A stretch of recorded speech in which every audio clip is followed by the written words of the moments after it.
think I'm going to stop with the introducing of these, or the opening of these, with the day and the date. If you want to know what day it is that this is being recorded, I will put that in the title of the video. So, 20 years from now, when you're rewatching all of these daily vlogs, you'll have a sense of when they were being recorded. I think you're crooked again. I need to check that in advance going forward. There we go. Today was a busy day at work. And when I say at work, I was working from home. Grateful to have that opportunity to do that. I know that the weather hasn't been the greatest. The roads still aren't very good around here. So it's been nice to have that opportunity to continue working, but to do it from home. So that's one of the blessings of being able to work for the employer that I'm at currently. Anyway, busy day. Was pretty focused on one particular thing. It was not really the thing I wanted to be focused on, but it needed to be done. And so I'm happy to report that I think I got the problem that I was trying to solve. I think I got it solved, which is good, because that means tomorrow I can redirect my energy onto another problem that I'm trying to solve, that's also very close to being done, but is one that's very important to our team, and being able to implement a new tool that's coming our way. So what I'm working on is connected to that and will help kind of ease that transition.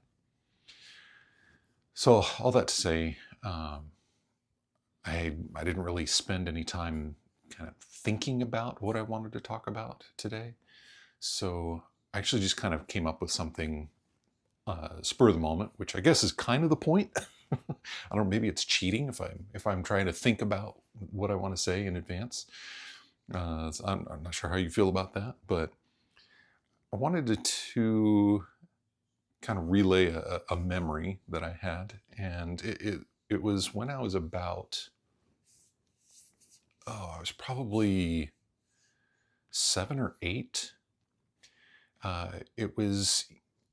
We used to live in this small house, right? It was a small house, Loves Park, Illinois. And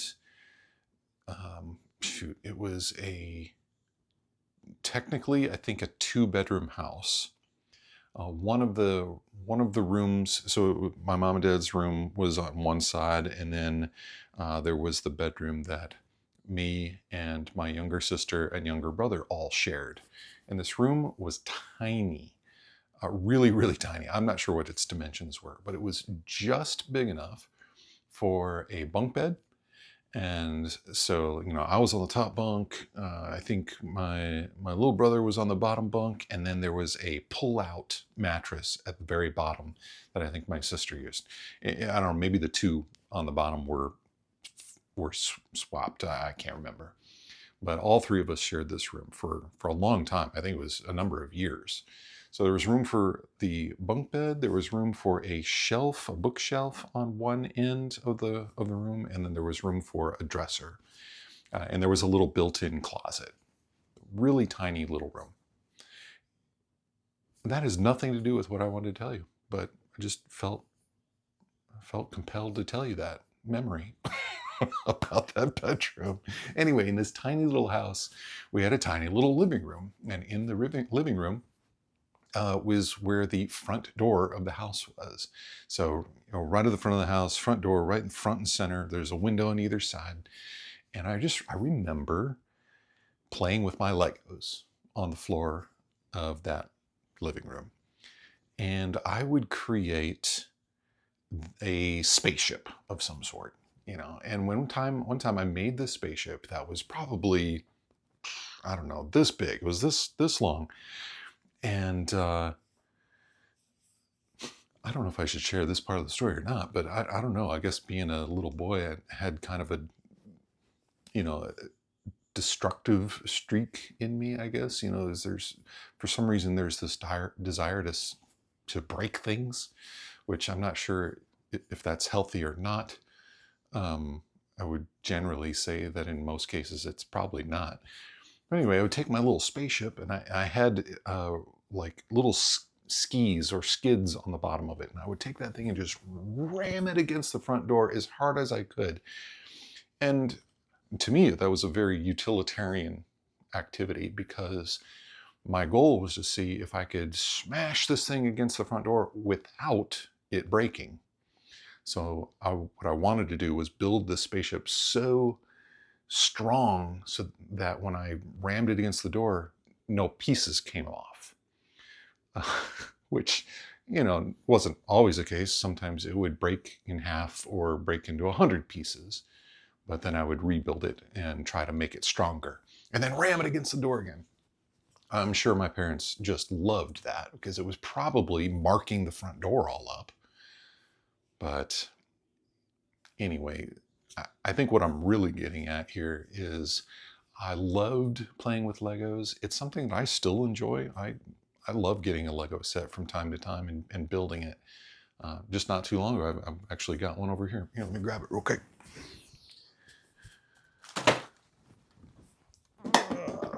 Grab a couple things. All right. So here's one that I got. It's actually been in the box, unbuilt for months, but this little Martian rover thing. And it's kind of cool. It's got a little knob on the back here, and as you turn it, the wheels will move, right? So it's like raising and lowering the suspension. But see, I love this kind of stuff. It's just, I love the creativity of it. I love the activity of building. And although I don't spend a lot of time creating my own creations anymore, honestly, I was never very good at that part. I really enjoyed following the instructions and building the sets as they were designed. But I've got a couple bins like this that are full of Lego instructions.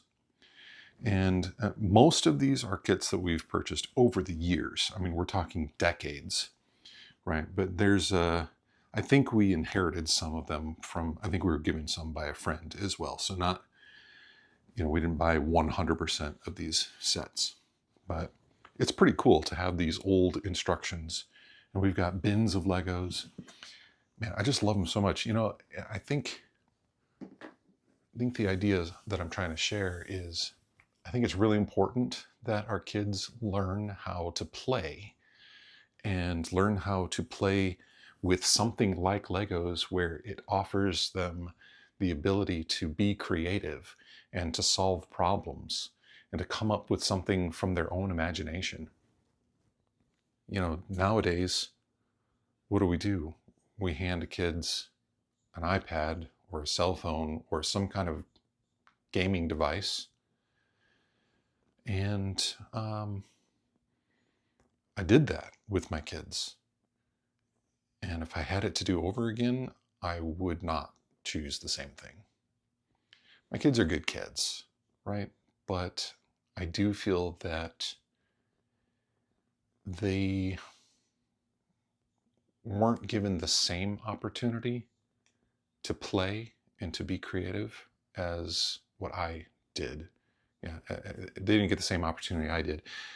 Although they were given all the same toys. Like, they had things to play with, but those electronic devices took precedent, right? There was a preference towards those things as opposed to getting down on the floor and playing with Matchbox cars or building a Lego set. I don't think that it's evil for your kids to have an iPad or an electronic device, but if you're going to provide those things to your kids, man, the burden really falls on you as the parent. I'm talking as though I'm talking in a mirror.